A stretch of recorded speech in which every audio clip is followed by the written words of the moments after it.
Lately, I've been having so many thoughts on moving back to Maine, moving back in with my parents, unemployment, what the future holds, all of the scary things. So I just kind of want to talk through some of that today.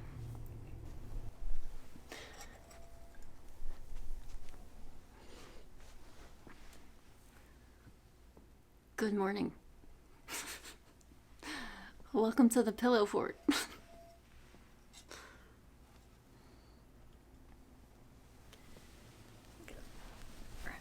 Oh, we got a cutie in there. Hi. I keep moving the table on you, sweetie. I'm sorry. These two are obsessed with pillow forts.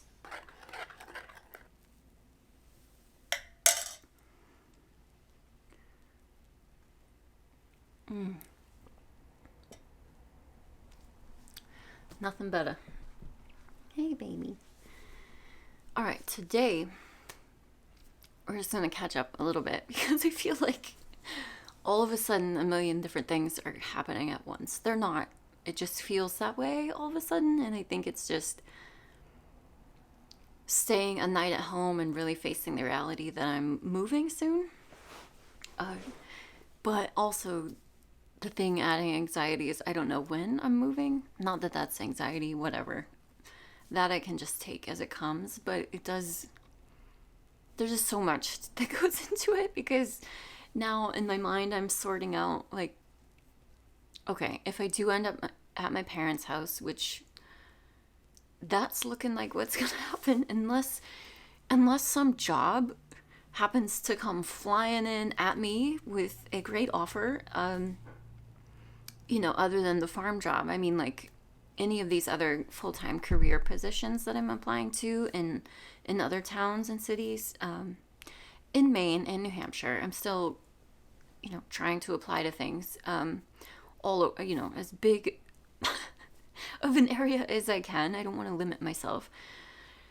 So unless one of those comes up between now and then, suddenly they need me to start, wherever, somewhere else, and I won't be going home, fine. Either way, I'm moving because I have given my notice at this apartment. So it's been now the process of figuring out what do I actually want to keep. And I really need to list some big items for sale. Like this one. Which makes me so sad. But yeah, I'm talking about the couch. Which you can't ever see because the cat blanket is always on. But you guys know I bought this couch about a year ago. Maybe more than that now. A year ago? Girl, what? You've been in this apartment? Yeah, that's right. I had my gray couch here first. So, year and a half maybe. And I love it. It's a sectional, it's cute, it's beautiful, it's held its shape wonderfully. And I got this. This is just two chunkies of seating. I got this with the idea that one day when I moved somewhere else, I could add more pieces onto this as I wanted. And like, because you can get the corner pieces, the chaise pieces, whatever, that kind of couch, build your own, whatever. So I got it with the long term in mind because the color is definitely something I'm always going to love. I love neutral furniture. However, as you can see, I'm sitting on the floor. It's gotta go. It has bothered my back since day one, and I don't know if it's the shape of the cushion, but it's like, yeah, it's like just one poof. It's not the right word. But yeah, it's like rounded up in the middle. Again, you can't quite tell here. And when I first got it, I was like, man, this is really uncomfortable, but maybe it just needs time to break in and for these to like settle down a bit. And it has, but just not enough. When you have a wonky spine, finding seating is really freaking hard. And I was hopeful for this couch, but my back hates it. My back starts aching within like a half an hour of which I know I shouldn't But really, when you're trying to just chill in the evening and this is your one spot to do it, not cool. And it hurts to lay on because then it's got the dip in the middle. So it's like, unfortunately, it's just not the dream.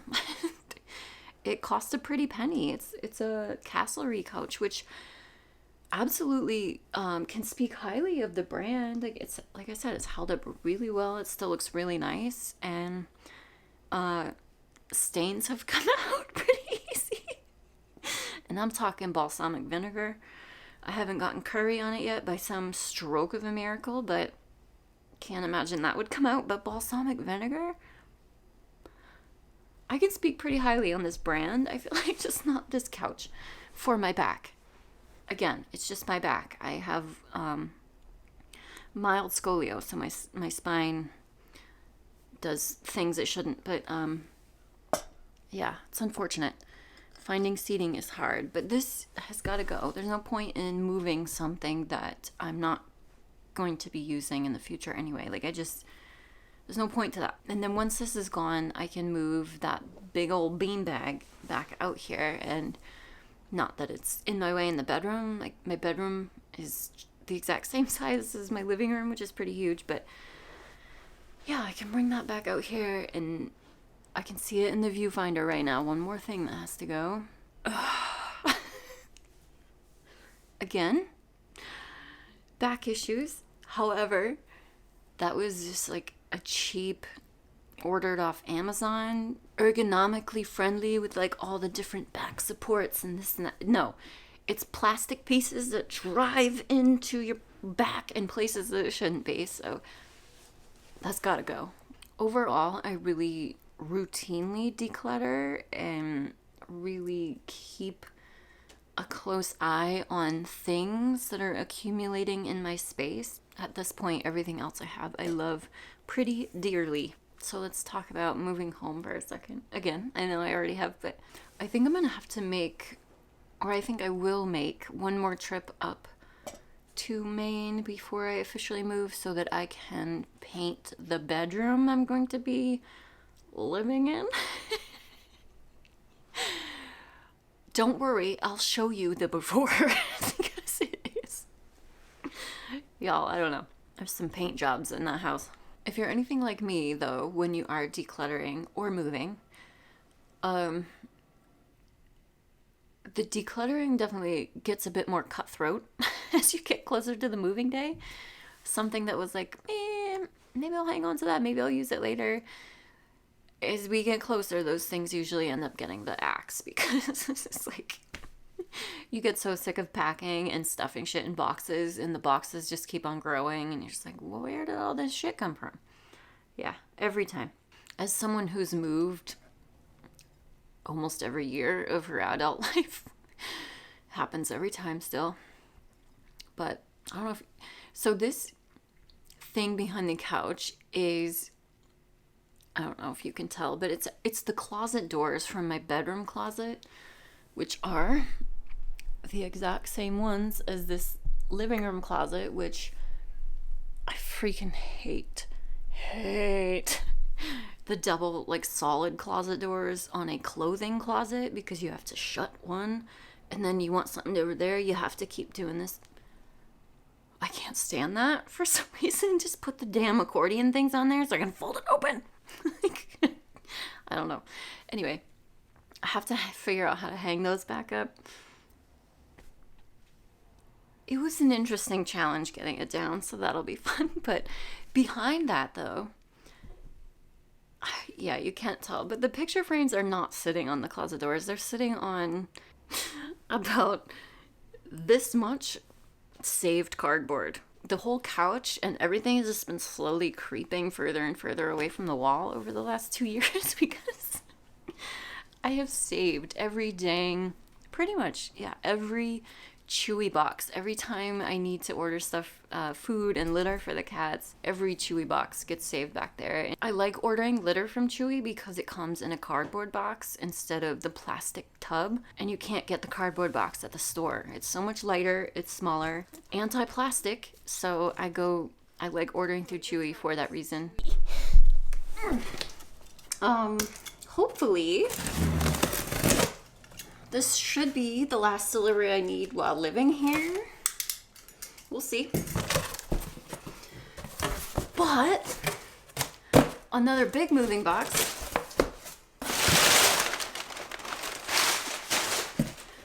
More moving paper. I saved some of that too. But in here is 2 more.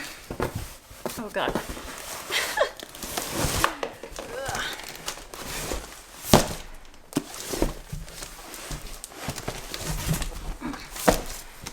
Two more boxes of butt kibbles.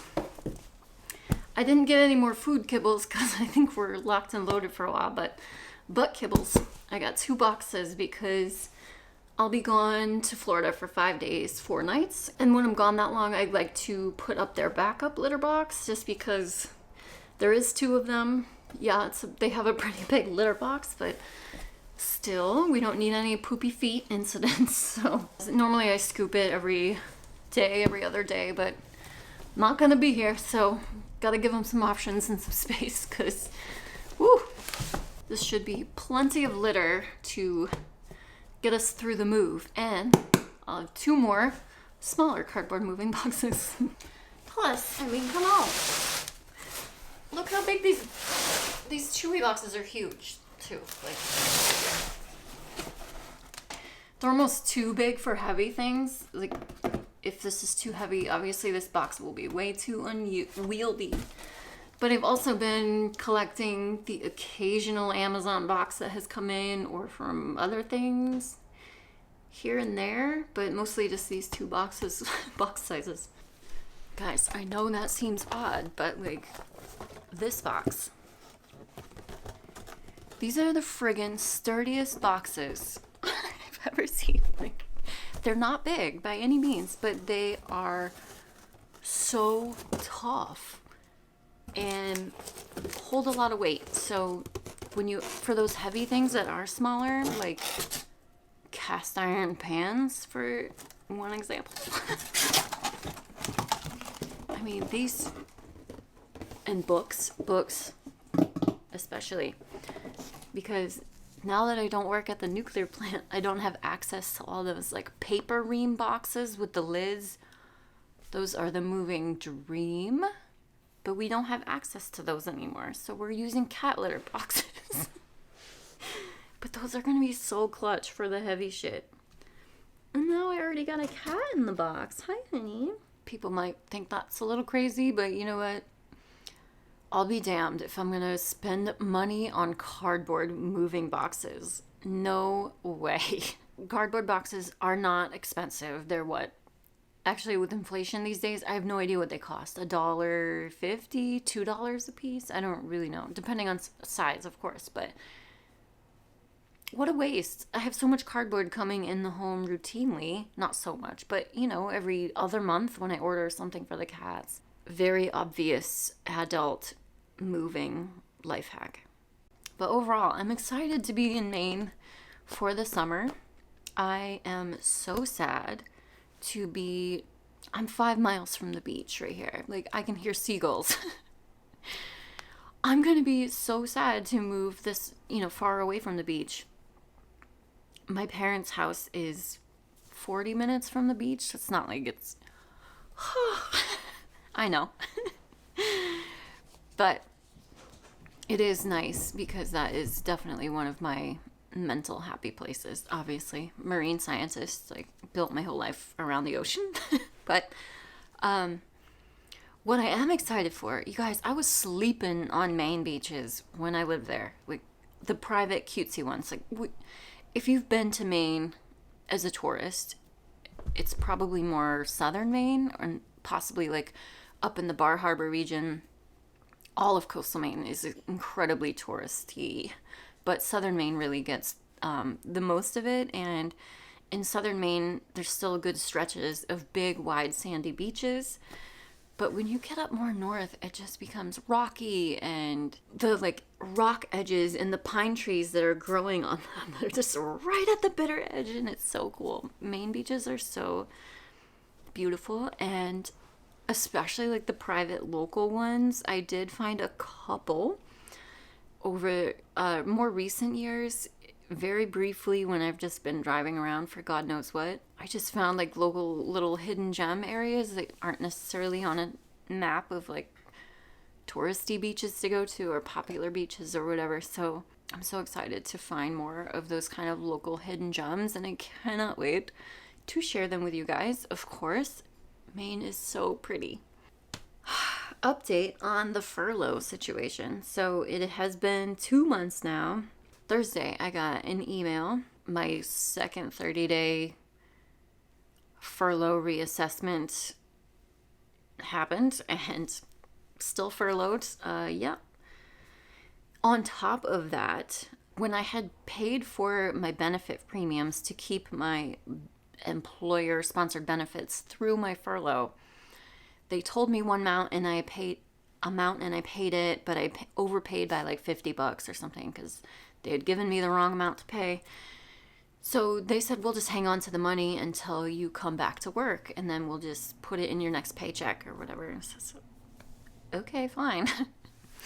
Yeah, well, earlier this week, I also got an email from them saying that finance just decided to refund me the money instead of waiting until I come back on for employment. So also another very big indicator, like they let almost a month go by in between when they emailed me and said, hey, you overpaid, you have this extra 50 something dollars that we'll hang on to for you. Almost a month later, then they decide to refund it. So just another little writing on the wall for, yeah, they're probably not gonna ask me to come back at the end of this 90 days. So thought that was interesting in case anyone cared. Now the other thing I'm very excited for, got the veg here. A garden at my parents' house. I think, unless I get the farmhand job, picking vegetables, washing vegetables, packing CSA orders, I might be a little bit sick of vegetables.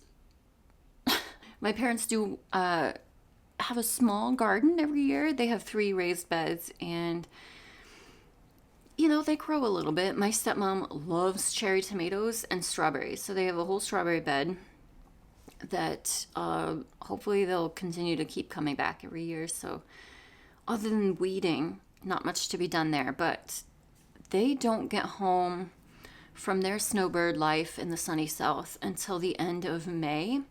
So they're usually starting their summer garden early June, which is pretty late in the season, of course. So because of their travel schedule, that's all they can do. So this year, since I will be there, I want to get a jump. I have missed the like seed starting window indoors by a couple weeks, but not a real big deal. I am going to get, what was it that needed to be started? Like the bell peppers, I think, should definitely be started now, and tomatoes for sure. So I'm going to start a bunch of cherry tomatoes for my stepmom, and also bell peppers. And then next time I go home, sometime in April here, I'll direct sow whatever can be started pre-last frost.